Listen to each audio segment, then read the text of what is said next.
Hello everyone. हम लोग जो एआई पीजीटी का क्वेश्चन पेपर 2019 का जो सॉल्व कर रहे थे उसमें हम क्वेश्चन नंबर 50 तक कर चुके थे। अब क्वेश्चन नंबर 51 में आते हैं। तो 51 क्वेश्चन है, शिरोविरेचन के पश्चात तुरंत शीत पदार्थों का सेवन करने से कौन सी व्याधि उत्पन्न होती है।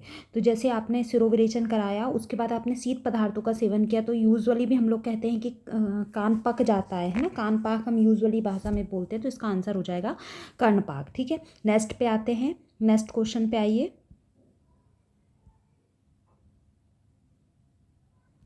नेक्स्ट क्वेश्चन है, विच ऑफ द फॉलोइंग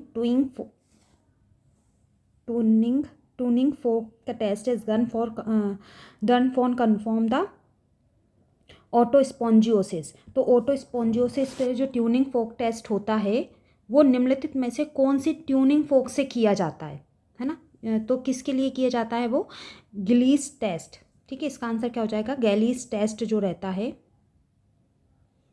उसके ऑटोस्पोंजियोसिस के लिए जो कंफर्म करने के लिए जो टेस्ट किया जाता है वो किया जाता है गिलीस टेस्ट। ठीक है, नेक्स्ट पे आते हैं। नेक्स्ट क्वेश्चन है, in human foetus which sinus develop first. सबसे पहले ह्यूमन फीटस में कौन सा साइनस डेवलप होता है। तो कौन सा साइनस डेवलप होता है, तो उसका आंसर होगा मैक्सिलरी साइनस। ठीक है, नेक्स्ट पे आते हैं। देखिए, नेक्स्ट क्वेश्चन है, निम्न में से कौन से नेत्र रोग में रोगी को सभी चीज़ें मोरपंख के समान नीले वर्ण के दिखते हैं। तो देखो, दो ऑप्शन तो खुद ही हट जाएंगे कि अविष्यंद में ऐसा कोई विजुअल इफेक्ट नहीं है ना, तो तिमिर ही होते हैं। तो इसका आंसर है पित्तस्थ तिमिर में जो रहता है वो नील वर्ण के दिखते हैं। ठीक है, फिर नेक्स्ट पे आइए। रक्त विनिर्मुक्ते सर्वदोषय रसायन किस प्रकार के पारद के होते हैं। तो ये जो लक्षण है सर्वदोषय रसायन, ये रस के लिए आया है। ठीक है, इसी से आप याद कर लिएगा कि सर्वदोषय रसायन जो शब्द है वो रस के लिए आया है। ठीक है, ये जो पांचों है ना, ये पारद के प्रकार ही बताए गए हैं, पर जो सर्वदोषय रसायन रक्ते निर्मुक्ते सर्वदोषय रसायन जो कोटेशन आता है वो रस पारद के लिए आता है। ठीक है, नेक्स्ट पे आते हैं।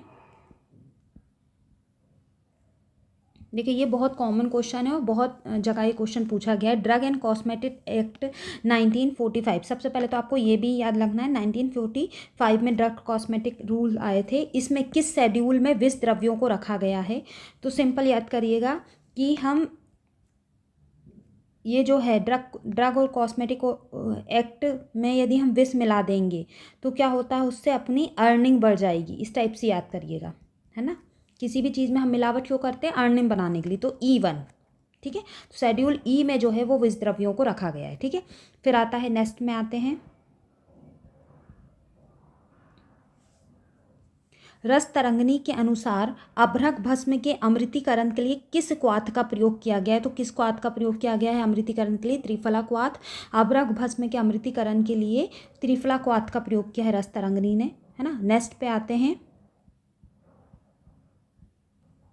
देखिए, अब ये जो कोटेशन दिया है इसका हमको श्लोक को पूर्ति करना है। छूणे द्रव्य पले सम्यक जल उष्णम विनिश्चित मृत पात्रे कुड़वर उन्मानम ततस्तु स्त्राव्येत पटात तन्मानम द्युपलोन्मतियम। उसका मान कितना बताया गया है, यहाँ उन्होंने एक आपको हिंट दे दिया है, 2 पल।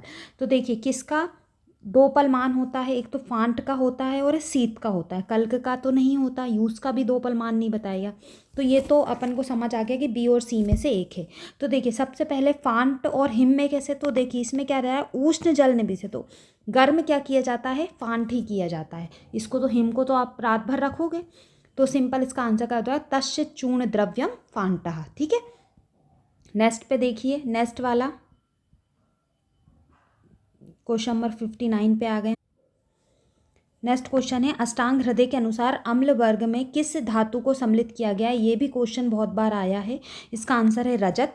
रजत को अष्टांग हृदय ने अम्ल वर्ग में शामिल किया है। ठीक है, अर्क लवण का प्रयोग गुल्म एवं उदर रोग में करना है तो कौन सा अनुपान प्रशस्त होगा। तो कभी भी याद रखना, उदर रोगों में श्रेष्ठ क्या बताया गया है, तक्र। तक्र क्या है, मस्तु। ठीक है, तो अर्क लवण के लिए जो अनुपान बताया गया है गुल्म और उदर रोगों में वो मस्तु बताया गया है। ठीक है, नेक्स्ट पे आते हैं।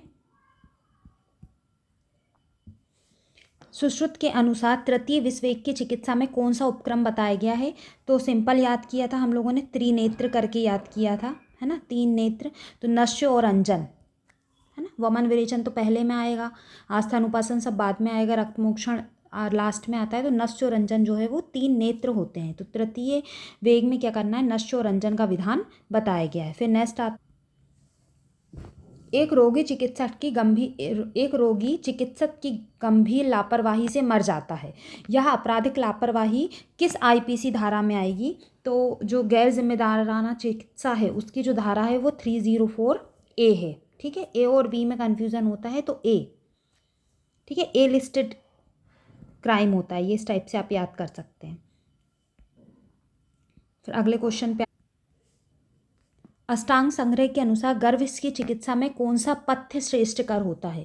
तो गर्भस्थ की चिकित्सा में अष्टांग संग्रह ने श्रेष्ठ बताया है आपका क्षीरो सर्पी, है ना। वैसे भी यदि हम कोई विष पी लें तो, और दूध बहुत चीज़ों को सबसाइड कर देता है ना दूध, और इसलिए दूध और घी को श्रेष्ठ बताया है। ठीक है, फिर नेक्स्ट पे आते हैं, भाव प्रकाश के अनुसार, ये मैंने इससे पहले वाला जो क्वेश्चन पेपर हमने सॉल्व किया था उसमें भी बताया कि भाव प्रकाश के अनुसार ग्रीष्म ऋतु में हरित का सेवन किसके अनुसार करना चाहिए? तो वही हमारी ट्रिक होगी, शिशिर, बसंत, ग्रीष्म, वर्षा, शरद, हेमंत, PMG में सेंध, शक, शुंठी पर।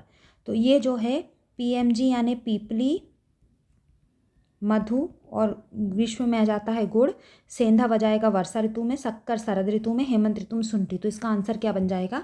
सी। ये जो है ये आप ट्रिक अच्छे से याद कर लीजिए, ये हरितकी वाला क्वेश्चन हर पेपर में, हर PSC में आता ही है, 1-2 साल में रिपीट होता ही है, इसलिए ये बिल्कुल अच्छे से आप याद कर लीजिएगा। ठीक है, नेक्स्ट पे आते हैं।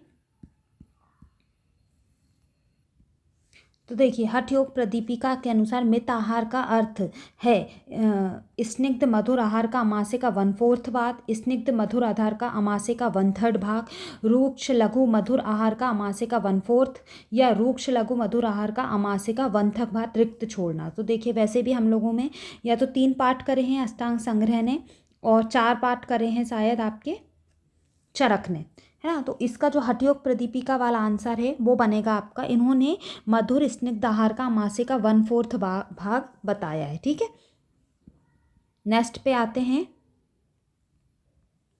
नेक्स्ट वाला क्वेश्चन बोलता है, अष्टांग हृदय के मतानुसार किस ऋतु में मस्तु को सोवर्चल लवण या पंचकोल के साथ सेवन करना है? किस ऋतु में मस्तु का प्रयोग लवण के साथ करना है? तो उसका आंसर बनता है वर्षा। ठीक है, किसके अनुसार? अष्टांग हृदय के अनुसार। हम लोग कोशिश करेंगे कि इसके बाद जैसे काश्यप का कंप्लीट किया, मैं अष्टांग हृदय भी कंप्लीट कराऊं, क्योंकि अष्टांग हृदय पर से भी बहुत क्वेश्चन आते हैं जो हम लोग ये सोचते हैं यार ये आउट ऑफ सिलेबस था, बल्कि इतना डीप नहीं होता है, ये ऊपर सुपरफिशियली पूछे जाते हैं। ठीक है, नेक्स्ट पे आते हैं। देखिए, ये बताए, नेक्स्ट क्वेश्चन पूछ रहा है कि चरक संहिता के अनुसार समघृत सत्तू मतलब समान मात्रा में घी मिला हुआ सत्तू सेवन श्रेष्ठ माना जाता है। तो क्या श्रेष्ठ है? ये जो अपने अग्र भाव बताए गए हैं चैप्टर नंबर 25 में सूत्र स्थान में, उसी में बताया गया है। तो ब्रश्य और उदावर्त हर बताया गया है। ठीक है, नेक्स्ट है, भाव प्रकाश के मत अनुसार मलाई युक्त बिना पानी मिलाए मथित दही को किस रूप में जाना जाता है? तो मलाई युक्त बिना पानी मिलाए मथित दही को किस रूप में जाना जाता है? देखिए, हमने उसमें मलाई भी ऐड करी है, पानी भी नहीं डाला है। ठीक है, और वो जो दही है तो वो क्या बन जाएगा? घोल बन जाएगा। छछीता तो छाछ है, सिंपल, इसमें से सब चीज़ें हटा देंगे। मथित मथ लिया है उसको, इनमें मथन मतलब पानी मिला के मथना इज मथित ना, इसलिए घोल आएगा, है ना। घोल में पानी मिला के सभी चीज़ बिना हटाए कुछ चीज़ें और बिना पानी मिलाए उसको मथना घोल होता है। आचार्य चरक के अनुसार सबसे हितम फल है तो कौन सा है? मुनक्का। मुनक्का को जो है इन्होंने मृद्विका को सबसे श्रेष्ठ फल बताया है, द्राक्षा भी बोलते हैं इसको। ठीक है, आचार्य चरक के अनुसार स्नायु का निर्माण किसके द्वारा होता है? तो मेद धातु के द्वारा, मेद धातु की उपधातु बताइए स्नायु को, तो मेद धातु के द्वारा आपके स्नायु का निर्माण बताया है आचार्य चरक ने। ठीक है, नेक्स्ट क्वेश्चन पे आते हैं। तो देखिए यहाँ जो ये है, ये क्वेश्चन थोड़ा कन्फ्यूजन इसलिए है क्योंकि 210 लगा देंगे इसमें हम। अच्छा, चरक के अनुसार संधियों की कुल संख्या, तो 210 किसने बताई है? सुश्रुत ने बताई है। चरक ने कितनी बताई है? 200 बताई है। ठीक है, तो ये आपको ऊपर ध्यान से पढ़ना है, चरक सुश्रुत ये सब ध्यान से पढ़ के आपको लगाना। ईजी रहता है, पर यही क्वेश्चन गलत होके आते हैं। देखिए अब जो आया है, सिरा स्नायु धमनी गर्भ के किस भाव से प्रकट होते हैं? तो ये वैसे तो जितने भी सॉफ्ट ऑर्गन हैं वो सभी माता के भाव से होते हैं, पर सिरा स्नायु धमनी क्या करती है? ये हमारे में न्यूट्रिशन पहुंचाने का काम करती है ना। ये ऑर्गन तो है बट ये न्यूट्रिशन पोषण का काम करता है। पोषण का काम क्या करता है? हमारा पिता करता है। लालन पालन कौन करता है? हमारा पिता। तो ये पितरज भाव में आएंगे। ठीक है, नेक्स्ट पे आते हैं। देखिए अब जो है, आचार्य सुश्रुत के अनुसार कौन सा अंग रक्त और कफ के प्रसाद भाव से? तो कर। तो करता कौन है हमारे में? हृदय, है ना। कर कौन करता है? हृदय करता है। तो कफ और रक्त के प्रसाद भाव से क्या निर्माण होता है? हृदय। मांस, मेद और रक्त से, माँ में रख करके आपको याद करना है। वृषण उत्पन्न होते हैं। रमे मतलब रक्त और मेद के सार भाग से वक्र उत्पन्न होते हैं। और सोडित फेन से फुसफुस की उत्पत्ति बताई है आचार्य सुश्रुत ने। ठीक है, नेक्स्ट पे आते हैं। तो अब देखिए, बेसिक संहिताओं से क्वेश्चन उठ के आया है कि लट लकार का अर्थ क्या होता है? तो लट, लोट, लंग इस टाइप से आता है। तो लट लकार होता है आपका वर्तमान। ठीक है, लंग लकार यदि माना जाता है तो भूतकाल, और ये रेप नीचे जाएगी, और लट लकार जो होता है वो भविष्य काल का होता है। जो लट है वो वर्तमान काल में आता है। ठीक है, इस टाइप से क्वेश्चन अब शायद कम आते हैं। अब रिसर्च और मैथोलॉजी ऐड कर दिया है। नेक्स्ट क्वेश्चन है, ये भी संस्कृत से लिया है कि निम्न में से किसका ग्रहण अक प्रत्याहार में नहीं होता? तो अक प्रत्याहार में क्या नहीं आता? वा नहीं आता है। ठीक है, नॉट इंक्लूडेड, इस टाइप से आप ध्यान रखिएगा कि क्या पूछ रहा है। नेक्स्ट क्वेश्चन पे आते हैं कि अष्टांग हृदय के अनुसार निम्न में से कौन सा गण अस्मरी नाशक बताया गया है? तो अस्मरी नाशक कौन सा बताया गया है? ऊषक आदि और वरुण आदि। ठीक है, तो ऊषक आदि गण जो होता है वो आपका अस्मरी नाशक बताया। नेक्स्ट क्वेश्चन पे आते हैं, अष्टांग हृदय के अनुसार निम्न में से कौन सा वायु का स्थान नहीं है? तो कौन सा वायु का स्थान नहीं बताया गया है? नाभि। नाभि को जो है वो पित्त का स्थान बताया है, ना कि वायु का स्थान बताया। कटी, सतनी, स्पर्शेंद्रिय ये सब वायु का स्थान बताए गए। नेक्स्ट क्वेश्चन पे आते हैं। देखिए इसमें बताया, अष्टांग हृदय के अनुसार शस्त्र आदि साध्य रोग क्या होते हैं? तो शस्त्र आदि साध्य रोग हैं तो याप्य और प्रत्याथ को होंगे नहीं।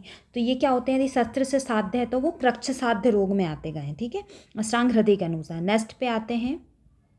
नेक्स्ट क्वेश्चन है, जगत का समवायी कारण परमाणु और निमित्त कारण ईश्वर, यह प्रतिपादन किस दर्शन द्वारा किया गया है? तो यह प्रतिपादन किस दर्शन ने बताया है?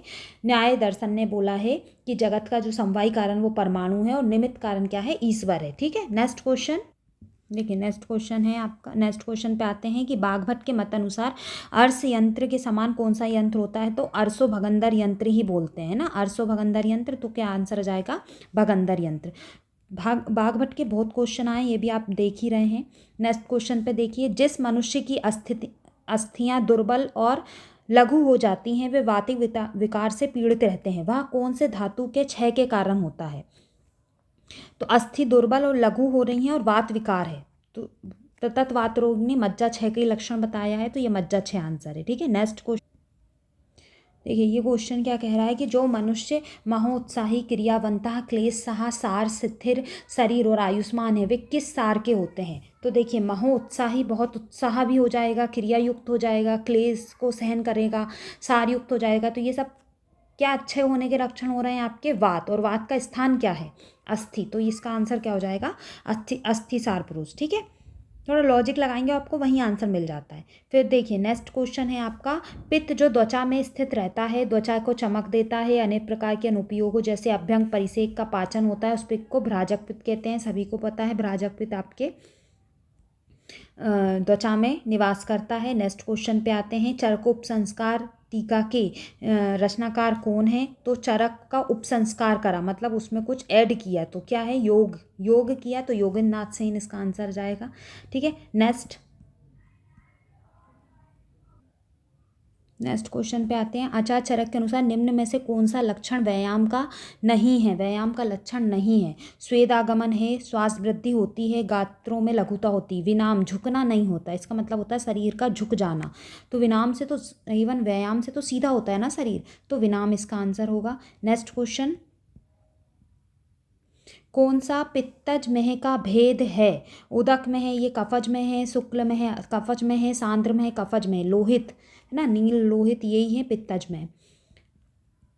फिर नेक्स्ट पे आते हैं। शांतो अग्नो मीरियते, यह श्लोक चरक के किस अध्याय से उल्लेखित है? तो देखिए जो शांतो अग्नि मीरियते मतलब शांत अग्नि के शांत हो जाने पर इंसान मर जाता है, इस टाइप से जो क्वेश्चन आया ये जो है ये अत्य अग्नि के लिए आया है और ये गृहिणी रोग में बोला है चरक संहिता के, है ना, गृहिणी में ही अग्नि का वर्णन है, तो गृहिणी रोग चिकित्सा। नेक्स्ट क्वेश्चन पे आते हैं।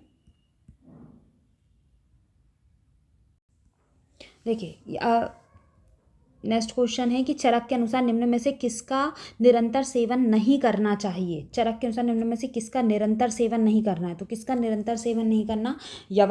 यवक का निरंतर सेवन नहीं करना है। सर्पी का आप कर सकते हो, मूंग का कर सकते हो। फिर नेक्स्ट क्वेश्चन पे आते हैं। चरक ने पांडु रोग कितने बताए हैं? तो चरक ने पांडु रोग कितने प्रकार के बताए हैं? 5 प्रकार के बताए हैं, है ना, ये सभी को पता है। नेक्स्ट पे आते हैं। सेंट्रल टेंडेंसी के गणन प्रक्रिया हेतु डाटा को ऑर्डर ऑफ मैग्नीट्यूड में रखना, तो ऑर्डर ऑफ मैग्नीट्यूड में रखना क्या कहलाता है? मीडियन, है ना, मीडियन कहलाता है। नेक्स्ट पे आते हैं। Next question, 2 group clinical trial में अनुसंधानकर्ता और सहभागी दोनों जब यहाँ नहीं जाने कि किसको ड्रग ट्रायल हो रहा है और किसको कंट्रोल ड्रग मिल रहा है, तो इस स्थिति को क्या कहेंगे? देखो यदि एक नहीं जानता कि जो रिसर्चर स्कॉलर है वो तो जान रहा है, पर जो पेशेंट हैं, है ना, वो हमारे नहीं जान रहे हैं, तो इसको ब्लाइंड स्टडी बोलते हैं और इसको बोलते हैं सिंगल ब्लाइंड। पर यदि दोनों ही नहीं जाने और फिर अपन इफेक्ट देखें और फिर पहचाने कि अरे इसको कंट्रोल दिया था, इसको अपन ने ड्रग दी थी, तो इसको क्या बोलेंगे? Double blind study. नेक्स्ट पे आते हैं। नेक्स्ट क्वेश्चन पे आते हैं। निम्नलिखित में से कौन सा पैरामेट्रिक टेस्ट होता है? तो जो स्टूडेंट टी टेस्ट होता है ना, वो पैरामेट्रिक टेस्ट होता है, ये रिसर्च में आप सभी ने पढ़ा होगा। फिर अब जो नेक्स्ट क्वेश्चन है वो है, सूर्य की उपस्थिति में तारों का प्रत्यक्ष ना होना, यह किसका उदाहरण है? किस का उदाहरण है ये? अभिभव का, है ना, अभिभव का उदाहरण है कि यदि सूर्य की उपस्थिति में तारे नहीं हो रहे हैं तो किसका उदाहरण है? अभिभव का। नेक्स्ट पे आते हैं। क्रिया गुणवत समवायी कारणमिति द्रव्यम, है ना, ये किसका कोटेशन है? किस कोटेशन के लिए आया है? द्रव्य के लिए आया है। नेक्स्ट, सुश्रुत संहिता पर न्याय चंद्रिका की व्याख्या किसने लिखी है? तो न्याय चंद्रिका गैदास जी ने लिखी है ना, ये क्वेश्चन आता है। फिर नेक्स्ट है, निदान सिद्धांत पुस्तक किसने लिखी है? तो निदान सिद्धांत जो है वो आपके गणनाथ सेन ने लिखी है और इनको इसके लिए 1 लाख रुपए का इनाम भी मिला था, ठीक है। नेक्स्ट पे आते हैं। ओवेरियन कैंसर ट्यूमर मार्कर, ये बहुत इंपॉर्टेंट है, बहुत बहुत इंपॉर्टेंट है। तो देखिए पीएस है ना, प्रोस्टेट स्पेसिफिक एंटीजन, तो ये प्रोस्टेट कैंसर के लिए होता है पीएसए। अल्फा फीटोप्रोटीन आपके लीवर और पेनक्रियास कैंसर के लिए होता है। CA19 जो रहता है ये भी पेनक्रियास, ये लीवर के लिए होता है फीटोप्रोटीन, और ये पेनक्रियाटिक कैंसर के लिए होता है। CA125 बहुत बहुत बहुत इंपॉर्टेंट, ठीक है, इतना इंपॉर्टेंट है ये कि इसका रख लो, ठीक है। तो ओवेरियन कैंसर CA125।